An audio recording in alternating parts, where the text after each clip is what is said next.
tone, please record your message. When you've finished recording, you may hang up or press 1 for more options. To leave a callback number, press 5.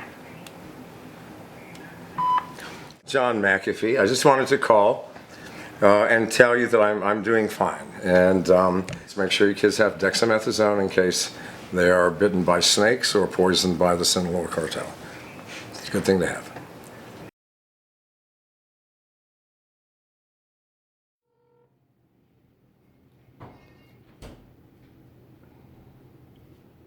Hello, good morning. Hey, good morning. How are you, hon? I'm doing good. How about you? I am doing good. I have a videographer who's recording and reporting on what happened.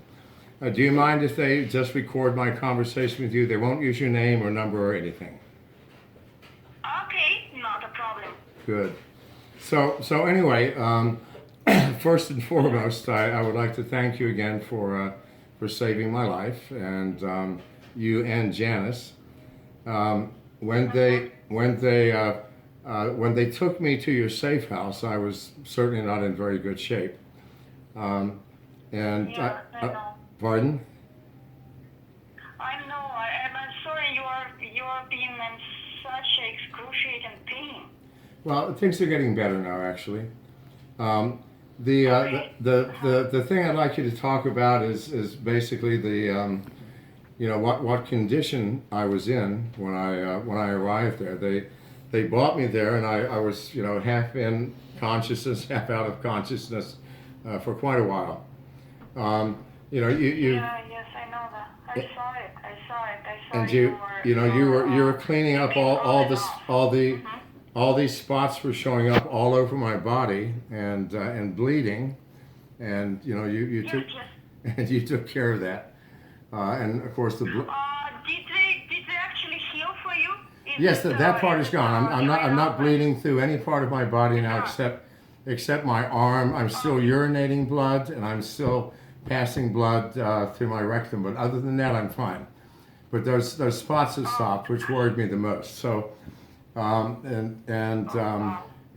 the spots were very interesting. They would just come up and then bleed profusely, and then quit. So that was such an unusual situation. But in any case, when that was really like, and it's all over your body was. Yes, all of my body. I was. Arms, your legs, yes, I was. Your face. My face, everything. I was bleeding through my whole body. But you did save my life. I want you to know that. And when they delivered Janice to the safe house, I knew I was going to be okay. Between the two of you, I knew you were not going to let me expire. I knew you needed proper care, and we couldn't provide a proper care for you. And you know for a fact I could not go to a hospital or a doctor. That would be the end, right? They would be looking for me. Yes. So I know. With all this situation, you couldn't actually get a proper care, but at least with you're recovering right now, and with all the spots was showing up, it's like I was absolutely worried.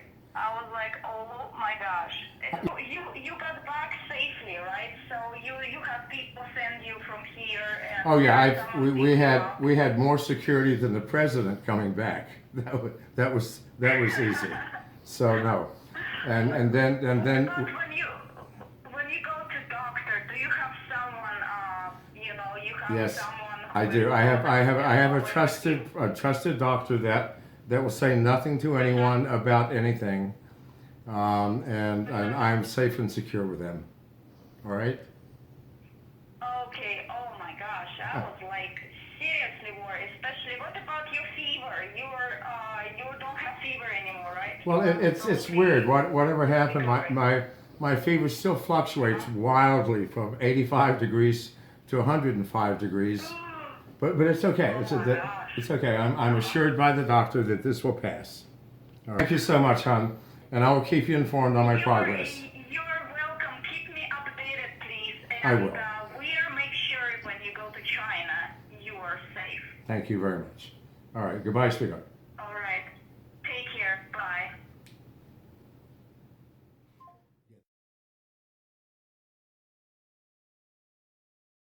Spoke, you mentioned that there was a select team of the GSU that was to make sure that I was not captured alive. Are you certain of that? Well, yep. The word on the street was that to bring you in dead, bring your head in. Well, that's interesting. Interesting they would choose the GSU to do it, I guess. Yeah. But in any case, so it's near my birthday. Belize is sending people up here to harass me and in ways that are not quite comfortable. Do you think that ZABANEH could broker a meeting between me and, I know who it is. Every time I call him to complain about sending hit squads up here, he convinces me to apologize to him for suggesting it's him. He is one clever motherfucker. Calling John ZABANEH, who, according to the U.S. Justice Department, is a wanted man for drug crimes, a number of serious offenses. He's an extremely important person in Belize. If what they say about Mr. ZABANEH is true, and he is the head SINALOA cartel operator in Belize, nothing happens in Belize that he doesn't know about. Hello, John. Mr. ZABANEH, how are you doing today, sir? Good day. How is it? Well, it's good with me. Okay, you talk. Certainly, we all know this is a very powerful man, and certainly no one in their right mind would want to cross. But he also said that you're a very honest man, and so I did what you said, and so there you have it. So I'm even more inclined to believe that you are not involved in this. However, No. I would never all right. get involved in.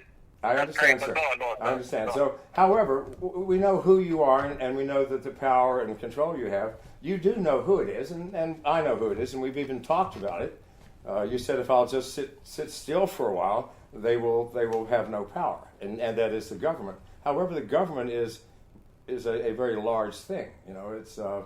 I mean, there are any number of possibilities from John Saldivar running some operation to anybody else. I would like to talk to these people. I really would, and see if I just can straighten this out. Because this is every year around my birthday, I have to deal with this crap. People show up in my country with these massively sophisticated schemes of collecting me. But I would love to sit down with these people, and I believe, sir, that you could help me do that. With these people in government right now, yes. I don't think so, John. Really, honestly, I don't think so. These people have so much problems of their own that so much corruption is being. All right. Well, so what you're telling me is my only option is just to sit still until they go out of power. That's what I say. That's what I'm saying. And they're right now campaigning for the municipal elections, and it is believed and it looks like they will want to call the general elections the same time with the municipal election. And all right. It's not looking good for them. I can tell you that. I know for a fact that the people of Belize have never been more unsatisfied. Nobody's happy. Everybody is. Nobody's happy. Pardon? Nobody's happy here. Nobody's yeah, happy. It is, but not recently, sir. You know, nobody has jobs. The economy is bad, and so. They are the only happy ones. They are the only happy ones. Well, of course, because they've stolen everything from everybody else, sir.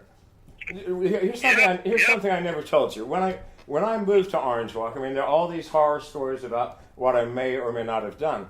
Mothers would bring their children to me. Why?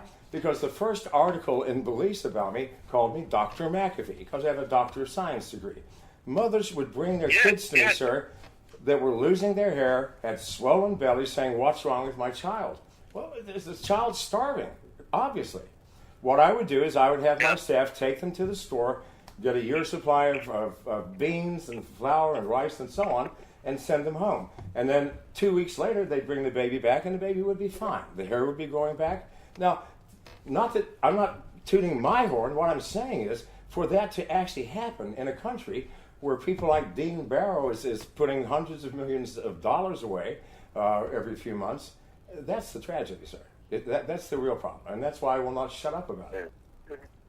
It is indeed. And I'll tell you what, everybody is against them. You should tune in to the morning news, to the talk shows in the morning. Yeah, well, I don't think that's going to get me anywhere, is it? So. Yeah, no, not so, but you should. It will keep you informed, at least. Yeah, but listen, I'm not suing them, and they keep sending people to collect me. What's going to happen if I piss them off even more? I'm going to take advice and just sit this out as I always do, and hopefully they will not get elected back in. I can't see that they could possibly be elected back in. I don't know. Yeah. So. Well, I will not call you again and claim that you were trying to collect. But Johnny, you are welcome. You are welcome to call. It's not a bother. Believe me, I sympathize with your cause, and there's a lot of people that also sympathize with your cause, because there's so many times you came out on national TV giving away stuff, radios and so forth to the country, you know, and everybody knows of those good things that you have done. Well, yeah, maybe I didn't do everything good, but I did give at least $10 million to the people, and that's what pissed everybody off. What really started this is when they came and said, Mr. McAfee, you're doing this wrong. You don't understand the culture, the politics, the education system.